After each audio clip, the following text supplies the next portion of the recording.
चार कृपाएं हैं। आत्म कृपा,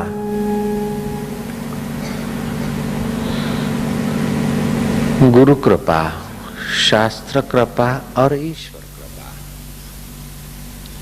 ईश कृपा, शास्त्र कृपा, गुरु कृपा और आत्म कृपा। जैसे किसान कितना भी बोए, कितना भी पानी पिलाए, खाद दे, लेकिन सूर्य नारायण का प्रकाश न मिले तो किसान की मेहनत फालतू है। मेघ न बरसे और जल न मिले तो किसान की मेहनत फालतू है। बीज न मिले अथवा खाद न मिले तो किसान की मेहनत फालतू है। ऐसे किसान कुछ भी न करे तो ये तीनों चीजों भी तो काम में नहीं आती। सूर्य का प्रकाश भी है, बरसात भी है, बीज भी है, खाद भी है, लेकिन किसान हाथ पर हाथ रखकर बैठे तो क्या बोएगा, क्या पाएगा। किसान कोशिश करता है, ये आत्म कृपा है। बीज खाद ये शास्त्र कृपा है। जल ये ईश्वर कृपा है और सूर्य के किरण ये गुरु कृपा है। ये चार प्रकार की कृपा है। सूर्य नारायण की कृपा, जल वृष्टि की कृपा,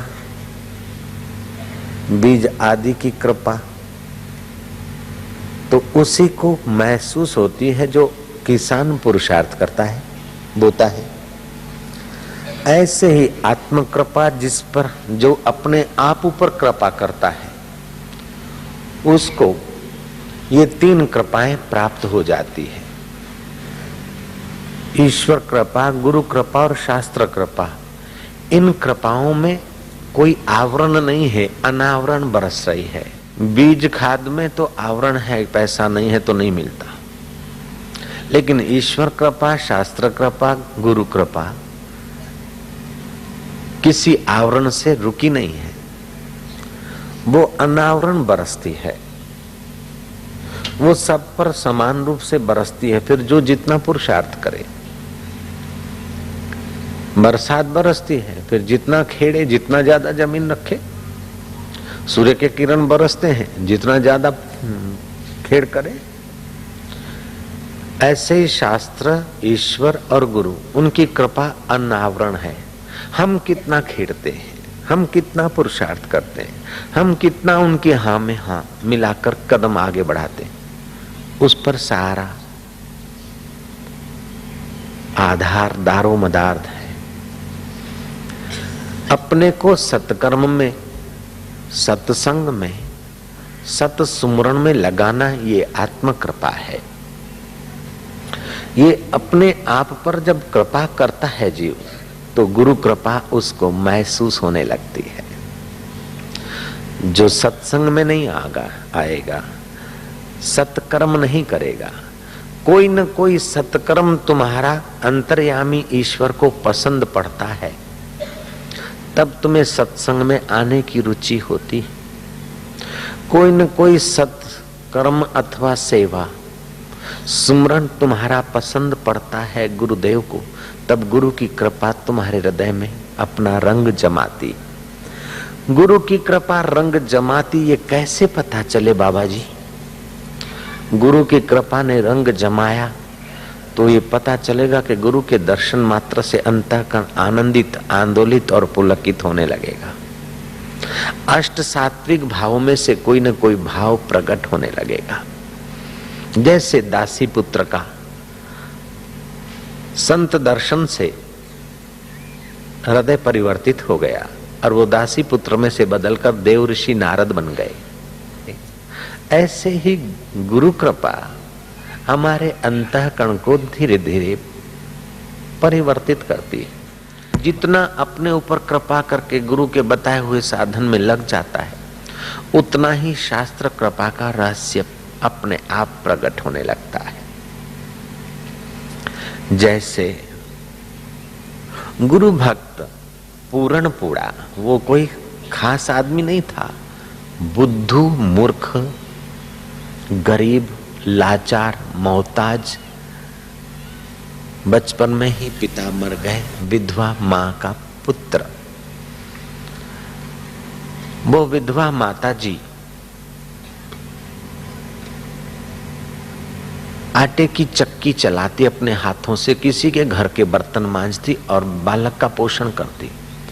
एक बार एकनाथ जी महाराज के दर्शन करने गई और आश्रम में पूरण पूरी बनी थी।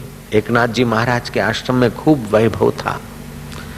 महापुरुषों के चरणों में वैभव संपदा होती है तो बहुजन हिताय, बहुजन सुखाय, भोग और मोक्ष के काम, समाज और साधन के काम आती है। और पापी पामरों के पास संपदा होती है तो समाज का शोषण और बम बनाना और समाज का खून पीकर अपना अहंकार दिखाने के काम में आती है।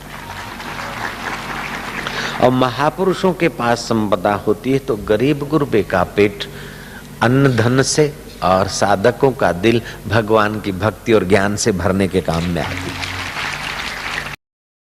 वो जमाना था कि ऋषियों के आश्रम में, संतों के आश्रम में इतनी सारी संपदा रहती थी कि कभी राजकाज कंगाल हो जाता, राजकोष खुट जाता तो आश्रम से, गुरुकुल से राजकोष को लोन मिलता था। अभी तो ऐसा अभागा जमाना आ गया है, अंधा समाज होता है और अंधी मति का ऑफिसर होता है तो प्रॉब्लम क्रिएट करता है, और सजग और हिम्मत वाला समाज होता है और बुद्धिमान ऑफिसर होता है तो गाड़ा फिर से ठीक चलने लग जाता है। जय राम जी की। एकनाथ जी महाराज के जमाने में अंधा इनकम टैक्स आश्रमों पर लागू नहीं था। चांदी के झूले में वो महापुरुष झूलते थे और अढळक संपदा थी और ईमानदारी से लोग कमाई का 10वां हिस्सा गुरुद्वार अर्पण करते थे। ऐसा नहीं मेरा तो मेरे छोरों का और गुरु के माल में मेरा हिस्सा, ऐसे बेईमान चेले नहीं थे, तब की बात है। तो एकनाथ जी महाराज भी खुलकर सत्कर्म करते थे। गरीब गुरबे और साधक भक्तों की खूब सेवा होती थी। वो विधवा माई दर्शन करने को आई, सेवाधारियों ने कहा भोजन करके जाना, गुरु की आज्ञा है। जयराम जी की बाई ने तो भोजन किया, लेकिन बाई के उस पुत्र ने भी तो भोजन किया। उसको तो डांठ में ऐसा स्वाद जम गया पूरणपुरी का। दूसरे दिन माँ को बोलता है माला माला पूरणपुरी जी पाइजे। बेटा मैं गरीब आए, मैं काय करूं, माला पूरणपुरी पाइजी। भोजन नहीं किया, गरीब माँ ने कैसे करके पूरणपुरी बना दिया। तीसरे दिन भी वही हट। अब रोज रोज देसी घी की पूरणपुरी माँ कैसे खिलाए। माँ तंग आ गई, छोरा भूखा रहे तो माँ सूखे टुकड़े कैसे चबाए। माँ दुखी हुई और बेटे को समझाया, लेकिन बेटे ने बाल हट है, राज हट, योग हट, स्त्री हट, बाल हट। इसीलिए योगियों को छेड़ना नहीं चाहिए ज्यादा। जयराम जी की अगर योगी ने किसी बात की हट पकड़ ली तो फिर नाक में दम कर देते। कहने का तात्पर्य यह है कि जहां संपदा और अधिकार संत के हाथ में होता है तो बहुजन हिताय काम होता है, और रावण जैसे असंत के हाथ में होता है तो बहुत जन का शोषण होता है। राम के हाथ में अधिकार है, कृष्ण के हाथ में अधिकार और राज्य संपदा है तो पूरा अयोध्या सुख चैन और आनंद का अनुभव करता है।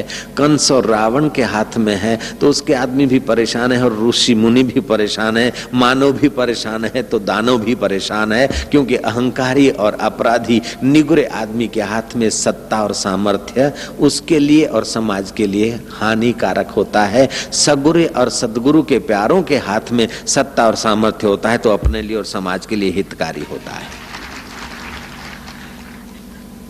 पूरणपुरा को उस लड़के को मां छोड़ गई।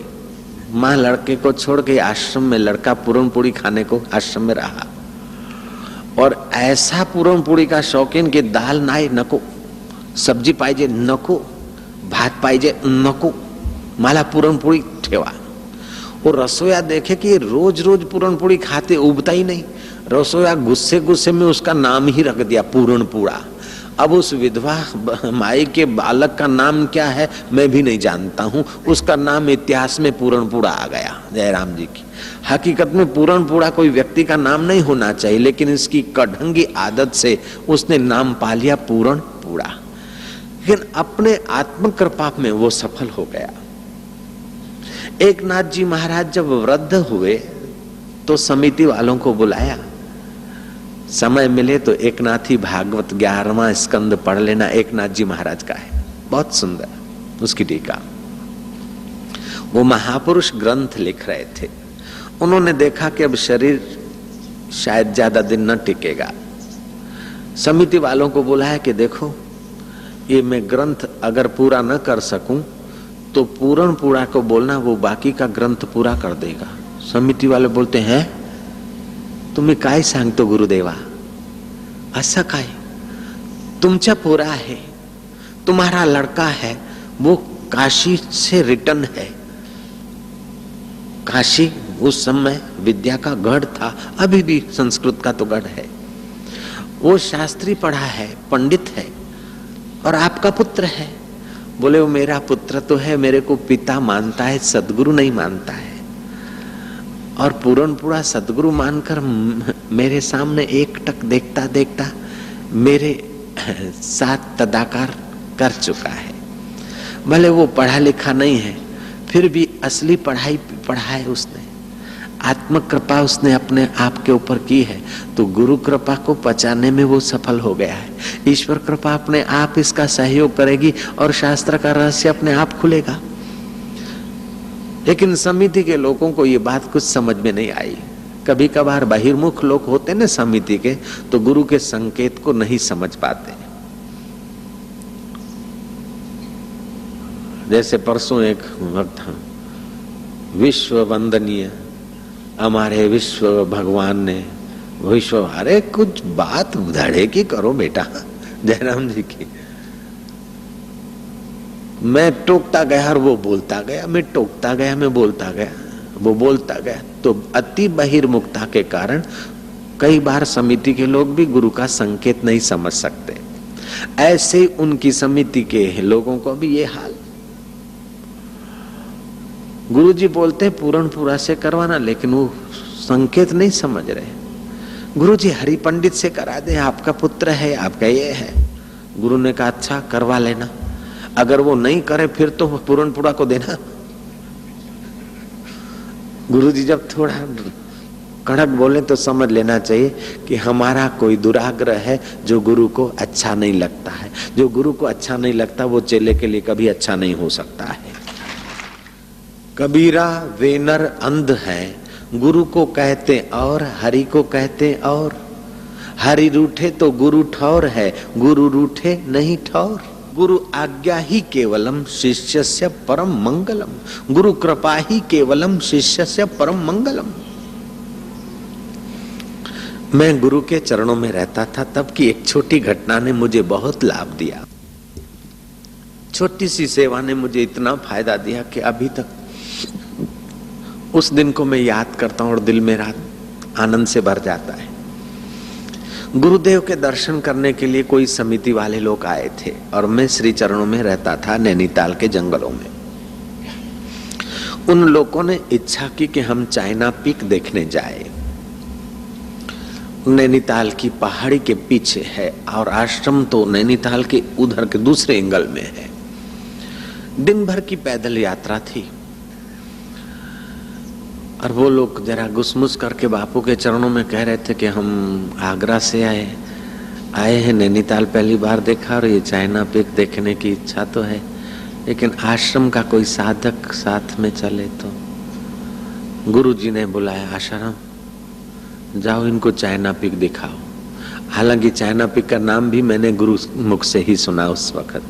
मैं क्या जो आ गया, दिखा दोगे इनको? कि हाँ आप कहते तो मैं दिखा दूंगा। वो तो मशहूर जगह है, उनको लेकर हम चले। जंगल से नैनीताल में पहुंचे। नैनीताल से जो पगडंडी जाती है वहां पकड़ा रास्ता। इतने में मौसम खराब। अब जो लोग सुबह निकले थे ऊपर वे वापस लौट आ रहे थे, ओले पड़ रहे। और मेरे साथ जो बंदे थे, कोई डॉक्टर था, कोई समिति का कुछ था, कोई कुछ था, तो अपने को भी कुछ मानते थे। वो मेरे को बोलते यार वापस चल। मैं क्या वापस कैसे चले? उनको पता नहीं कि आशाराम साईं बनने वाले। अरे यार तू वापस चल, तू करके बात करते थे, लेकिन मैं तो गुरु की आज्ञा सिर पर रखकर चल रहा था। मैं क्या वापस क्यों चले? आप कृपा करिए, 4 कदम आगे बढ़ाइए। गुरुदेव ने कहा है चाइना पिक दिखा के आओ, तो आप देख लेंगे मौसम ठीक हो जाएगा। बोले यार इतना ओला पड़ रहा है, तुम तो कैसे जिद करते हो, चलो चलो। सब बंदे एक तरफ और ये दास एक तरफ, कैसे भी करके हाथा जोड़ी करके उनको पटा पुटा के 4 कदम चलूं तो खच्चर वाले वापस उतर रहे हैं, पैदल वाले वापस उतर रहे हैं। देख यार ये सब वापस आ रहे हैं। मैं क्या, वो आ रहे हैं तो आ रहे, अपने को तो जाना है। हिम्मत देते गए। आखिर जहां चाइना पिक की पॉइंट थी वहां पहुंचे तो मौसम साफ, और वहां से बद्रीनाथ के दर्शन हो सकते थे। वो ऐसी पॉइंट थी, कहाँ नैनीताल और कहाँ बद्री केदार का पहाड़। तो वहां दूरबीन रखी थी और वहां उसमें चवन्नी देकर उन्होंने देखा और वो बड़े खुश हो गए। हम मेरी सराहना करने लगे। मैं क्या, अच्छा देख लिया चाइना पिक, अपनी गुरु की आज्ञा पूरी हो गई। मैं तो अंदर चुप से खुश हुआ। वो बंदे लौटे, पहाड़ी पे चढ़ते समय मोटे मोटे आदमी धीरे धीरे चलते, और ढलान के समय चतुराई मारते हुए सब जल्दी आगे गए। और हम अपनी रिधम से जब गुरु के चरणों में पहुंचे तब सूरज ढल चुका था। सूर्योदय के पहले निकले थे और सूर्यास्त के बाद पहुंचे। तो गुरुजी ने पूछा कि तुम देख कर आए? बोले हाँ। तो मौसम तो खराब हो गया? कि साईं मौसम तो खराब हो गया, लेकिन वो तुम्हारा जो साधक था ना आशाराम, तो भां साईं, तो भां ऐसा वैसा रो युक्ति मुक्ति से पटा पुटा के हमको आखिर वहां ले गया। और बाबा हम वहां गए न तो मौसम खुल गया, मौसम साफ हो गया। बोले जो गुरु की आज्ञा मानता है उसकी आज्ञा मौसम भी मानेगा और बादल भी मानेंगे।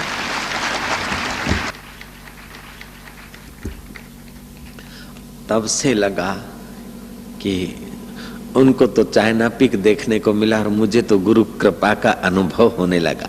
जयराम जी, वे लोग मूर्ख हैं जो गुरु के साथ नौकर जैसा व्यवहार करते हैं। इतना पैसा दे दो, हम ढोलक बजा के छुट्टी। अरे मूर्ख, तू कुछ नहीं कमाया। रोज के 200 रुपया दे दो, ले जा 200 रुपया। कैसियो बजाने के रोज के 400 दे दो, ले जाओ। लेकिन हम न जाने क्या देना चाहते हो और तुम कितना लेकर खुश होते हो। बुद्धि काम नहीं दे रही। जयराम जी बोलना पड़ेगा। नारायण नारायण। पैसा लेकर जो सेवा करता है वो मेरी नजरों में नौकर है, लेकिन कृपा लेकर जो सेवा करता है वो मेरी नजर में साधक और साध्य के साथ मुलाकात करने का अधिकारी होता है। मैं साधक को डांट सकता हूँ लेकिन नौकर को नहीं डांटता हूँ। नौकर का पगार कट करवा सकता हूँ लेकिन डांटने का अधिकार अपना नहीं मानता हूँ। जयराम जी, कल इन लोगों को कहा ठीक से बजाओ नहीं तो पैसे कट जाएंगे। जयराम जी के बोलना पड़ेगा। नारायण नारायण नारायण नारायण। तो आत्म कृपा, अपने आप ऊपर कृपा करे कि हम कैसा व्यवहार करें गुरु के साथ, इसका नाम है आत्म कृपा। ये आत्म कृपा करेंगे तो गुरु कृपा बचेगी, और गुरु कृपा बची तो शास्त्र का रहस्य खुलेगा, और ईश्वर की कृपा तो अनावृत है ही है। इसलिए जिम्मेदारी हमारी है, हम अपने आप ऊपर कृपा करते कि नहीं करते, आत्म कृपा करते हैं कि नहीं करते। उस पूरन पूरे ने आत्म कृपा की। एकनाथ जी महाराज का बेटा, उसने अपने आप ऊपर कृपा नहीं की। उस मूर्ख ने शास्त्र तो पढ़े लेकिन गुरु कृपा कैसे पाई जाए वो पिता के नजर से ही गुरु को तोलता रहा। कभी रूठ जाए, कभी काशी जाकर रहे, कभी कुछ, कभी बोले आप ये ठीक नहीं करते, पिताजी ऐसा नको करा। अरे मूर्ख पुत्र, तेरे को काय पता। उस शास्त्री पढ़े हुए श्रद्धाहीन को शास्त्र दिया गया पूरा करने के लिए, उससे पूरा नहीं हुआ। लेकिन जो श्रद्धा भक्ति से अपना दिल नेछावर कर चुका था, अनपढ़ विधवा माई का पुत्र पूरन पुड़ा, कढ़ंगी आदत से अपना असली नाम भी खो चुका, लेकिन एक सढ़ंगी आदत थी कि बस गुरु को देखते, गुरु मूर्ति को देखते देखते देखते बस तू ही गुरुदेव माझा आहे, तू ही माझा विठ्ठल आहे, तू ही माझा रामा आहे, तू ही माझा श्यामा आहे, तू ही माझा नाथ आहे, हे नाथ तू ही माझा स्वामी आहे, नाथ आहे। ऐसा करते करते पूर्णपुरा ऐसा गुरुमय हो गया कि वो पंडित शास्त्री पढ़ा हुआ जो ग्रंथ पूरा करने में असफल गया, वही ग्रंथ पूर्णपुरा को दिया गया और पूर्णपुरा गुरु की तादाद में करते हुए और जो ग्रंथ लिखना चाहता त्यों ही वह सरस्वती उसके हाथों के द्वारा गुरु कृपा का परिचय देते हुए ग्रंथ को पूर्णपुरा ने पूरा कर दिया। ऐसा ही शंकराचार्य के 4 शिष्यों में एक ऐसा अनूठा शिष्य था, परम भाग्यशाली, जिसका नाम था तोटक। ए तोटक इधर आओ, ए तोटक ये करो, ए तोटक ये करो। 3 बड़े विद्वान थे। मंडन मिश्र पंडित में से शास्त्रार्थ करते करते, शंकराचार्य से शास्त्रार्थ करते करते परास्तु और तब शिष्य बने। कितने दबंग होंगे। उनके घर में तो तोते मैना भी वेद की ऋचाओं का पाठ करते थे। वो इतना गड़ंग पंडित था मंडन मिश्र। सुरेश्वराचार्य, पदमपादाचार्य, हस्तामलकाचार्य, ये 3 शिष्य और चौथे हो गए तोटकाचार्य। तो तोटकाचार्य आचार्य नहीं थे, तोटक था वो। 3 शिष्य तो विद्वान धुरंधर पंडित और चौथा था बुद्धू सिंह। सुनदे सी तुसी वो सिंह, चौथा था बुद्धू सिंह। वो बोले मैंने बाबा दी सेवा गणी है, वो बहुत हो गया, मैंने तो बाबे गुरु दी सेवा है बस। वो गुरु दी सेवा में लगा रहा बंदा। पाठ के समय आ जाता था। एक दिन वो गुरु जी के बर्तन मांजने में लगा था तो 3 चेले आ गए, गुरु जी पाठ शुरू करो, समय हो गया। गुरु जी बोले वो आ जाए चौथा। बोले गुरु जी वो तो बुद्धू है, बुद्धू सिंह है वो तो, इन्नु की पता है। बोले ये बुद्धू, गुरु की सेवा करने वाला बुद्धू रह सकता है? शबरी राम की गुरु की सेवा करी और शबरी बुद्धू थी क्या?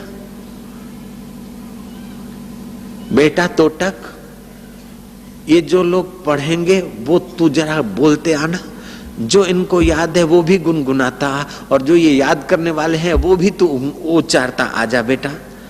तोटक के हाथ में तो गुरु के बर्तन मांजने की राख थी, लेकिन जीवा पर तो सरस्वती ने प्रवेश कर लिया। तोटक कहता है प्रातः स्मरामि हृदय संस्फूर्त आत्म तत्वम सच्चित्त सुखम परम गति तुर्यम यत जागृत स्वप्न सुषुप्ति वेति नित्यम तद ब्रह्म निष्कलहम न च भूत संगम। हम प्रातः काल उस पर ब्रह्म का चिंतन करते हैं जो जागृत में है, स्वप्न में है, सुषुप्ति में है और तीनों अवस्थाएं बदलने पर भी जो है और जो निष्कलंक है उस ब्रह्म का हम चिंतन करते हैं। वह ब्रह्म बन गया है। 3 शिष्यों को तो मैं धन्यवाद करता हूं, लेकिन वो चौथे शिष्य को तो मैं प्रणाम करता हूं। धन्य है तेरी गुरु भक्ति को।